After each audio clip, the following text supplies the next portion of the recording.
We often hear a lot about individual first aid kits or IFAKs. Palagi na pag-uusapan yung military grade na IFAK. But this is probably one of the few times when somebody talks about an IFAK or more importantly a bubu kit, which is more useful in a civilian environment rather than a military environment. Sa totoo lang, mga civilian lang naman tayo And therefore, our needs will only be the minor stuff, the boo-boo things, and shit like that. In my experience, even in my experience as an EMT, mas madalas ako maka-encounter ng mga simpleng sugat lang or splinters lang or something that needed nothing more than a band-aid. Sa totoo lang, yun naman talaga ang kailangan natin. Hindi lang yung basta bubuo ka ng something like an IFAK or a military grade IFAK or a tactical grade IFAK. It's not all the time that you'll need anything like this. And anyway, just for the sake of conversation, or I will show you the contents of my mini trauma kit. But just the same, hindi natin kasi naiisip yung mga everyday emergencies, and especially if you're an EDC practitioner, if you're a readiness practitioner like me, mas madalas magamit yung bubu kit kaysa yung, a full-blown blowout kit. So, on the table, we have the two kits that I bring with me on an everyday basis. Now, what we have here was the stuff I brought with me as an EMT. So, ito yung mini na trauma kit ko. Of course, I have, for medical stuff, a pulse oximeter and my miniature or my mini trauma kit, which I bring with me on an everyday basis. So this is my EDC trauma kit.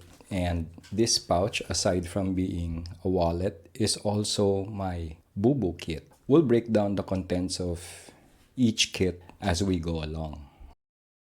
On the table right now is the basic layout of what I have in my miniature trauma pouch. So it's very bare bones. First of all, I do have a cat tourniquet. This is the Gen 7 cat tourniquet. And then I have a couple of PBT bandages. These bandages will work either for wound packing or palipasin lang natin yung aeroplano. So I have a couple of PBT bandages. And this will work good for wound packing. And let's say you have minor fractures or I think sprained fingers or something like that. This also works well as some type of a thin roller bandage. So that's what it's for. And then I do have as a cutting tool my Benchmade 7 hook. It's no longer in production. So that's that. I can use this in place of my trauma shears. I can use this to cut anything from clothes to shoes and boots. So, yan yung cutting tool na dinadala ko for this particular trauma kit. I have nitrile gloves and a marker for the tourniquet. So, napaka-basic lang ng loadout ko for my mini trauma kit. It's very bare bones because in reality, kapag ikaw ay gumamit na ng tourniquet, ibig sabihin, malala na yung case at kailangan na ring dalhin sa ospital ang pasyente. So, it's as simple as you only need stuff for management lang hanggang sa madala yung pasyente sa hospital. And anything more than that, siguro magdala ka na ng buong ambulansya. But realistically speaking, for EDC, I don't think I would need anything more than these. So just to show you na kasya siya dito sa ating pouch, let's pack this thing.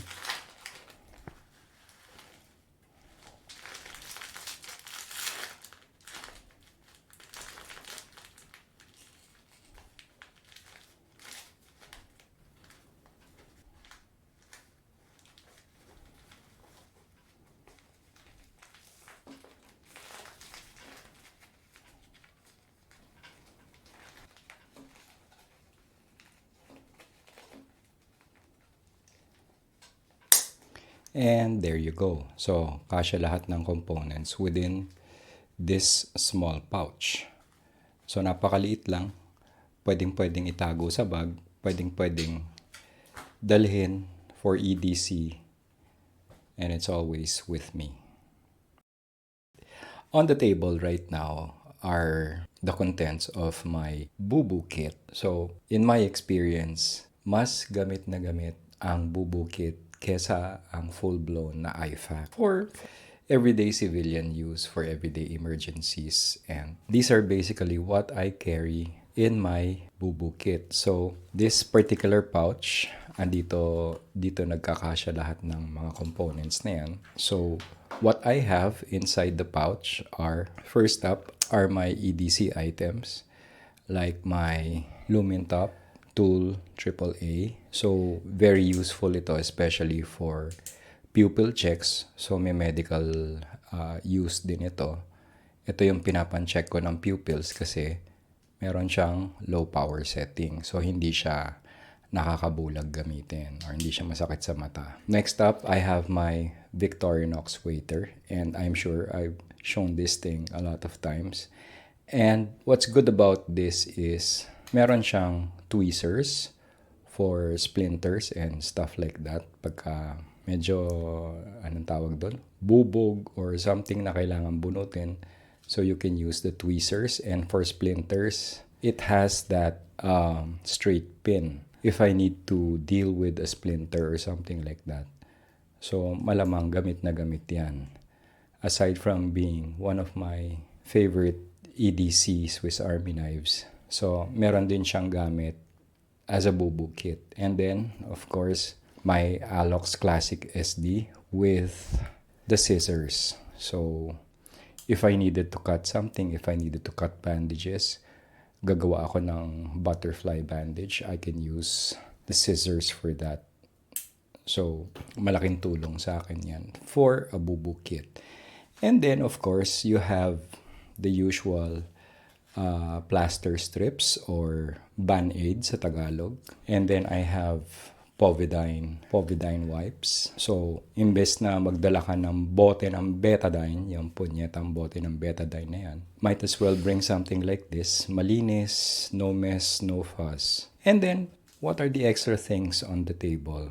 I have here some pieces of gum na kinuha ko sa MRE packet. And sugar. Ano yung medicinal use ng sugar? Well, nagagamit yan for people who encounter hypoglycemia. So yung mga pag bumaba yung blood sugar mo, pag gutom ka, medyo nanghihina ka, you can use sugar under the tongue para medyo mabuhayan ng konti yung pasyente. So yun yung simple explanation for that. Pag bumaba ang blood sugar nyo, lalo na pag gutom kayo, nanghihina kayo. So all you need to do is add some sugar as a temporary fix for the situation. Next, bakit may asin dito? I have iodized salt packets. So, what you can use salt for, kung gusto nyong i-rub gusto nyong imudmud dun sa sugat, or what you can use this for is mix these with 1/4 of water para meron kayong improvised na electrolytes. So, maganda siyang gamitin for that purpose. And if you notice, hindi ako naglagay ng gamot in my bubu kit. Kasi nga, hindi mo masabi, you have to maintain the medicine. Kailangan na mo monitor mo yung expiration date, etc., etc. Plus, I don't like to dispense medicine without a prescription. Maski na cough and cold medicine lang yan, or sabihin na natin yung para sa LBM or stuff like that. Ayoko. I don't like dispensing medicine because there are other solutions to those problems. Kagaya ng if you had salt, magpakulo ka ng tubig, lagyan mo ng at least 1 packet like this, pwede siyang makarelieve ng LBM symptoms. So, stuff like that. Hindi lahat ng oras kailangan ng gamot. And I believe that this particular kit that I have on me, the bubu kit, will suffice for everyday emergencies. Kasi yun lang naman ang iniisip natin, yung everyday emergencies. And I can assure you, in my experience, gamit na gamit itong kit na to. In fact, kailangan ko na nga i-replenish yung mga Band-Aid kasi naubos na kakahingi para sa kalyo and stuff like that. Gamit na gamit siya, naging useful siya, yung mga minor cuts and wounds like that. Mas madalas na hihingan ka ng Band-Aid kesa hihingan ka ng tourniquet. So, I believe it's a good idea to have this on you on an everyday basis. Hindi yung basta kayo bubuo ng kit na merong paracetamol, merong ibuprofen, etc. etc. Hindi yung ganon. You need something like this on an everyday basis, and you will find out that it's very, very useful. So I hope this video helps in whatever small way that it can. Kasi napapansin ko lahat ng tao ngayon nagko-concentrate sa tactical stuff. And nakakalimutan nila na we still live in a more or less permissive environment or in a more or less peaceful environment. So, masyado nilang iniisip yung tactical stuff without having to worry about the common everyday emergencies, which I am more concerned with kesa yung mga iniisip nilang airsoft. So, lesson lang yan for you guys to have a kit like this on you. Kagaya ko, when I get out of the house, I always have this pouch on me. Kasi bukod sa nandito na yung everyday carry system ko, it also has my boo-boo kit on it. So, na-notice ko nga before, nasa duty kami. And hindi naman seryoso yung mga injuries, walang napipilayan, walang nasusugatan ng malala. Sa halip, mas madalas na humingi sila ng itong mga band-aid. So, mas nauubos yung band-aid kesa yung mga gauze bandages or roller bandages. So, proven na yun sa akin, both as a professional EMT and in my daily life. I hope you like this video. Don't forget to like, share, comment. And if you're not subscribed to the channel, please do smash that subscribe button. And again, thank you to my 822 subscribers. Sana naman before the year is over or something, medyo dumami naman tayo. I'm having more free time right now, so I hope to get to do more videos like this in the future, or at least on a regular, on a weekly basis. And anyway, that's been the long and the short of it. This has been Absabando for Manila Sentinel. Raw, make your own boo-boo kits. IFAK 5100, maintain runway heading, climb 3,000 feet, runway 13, clear for immediate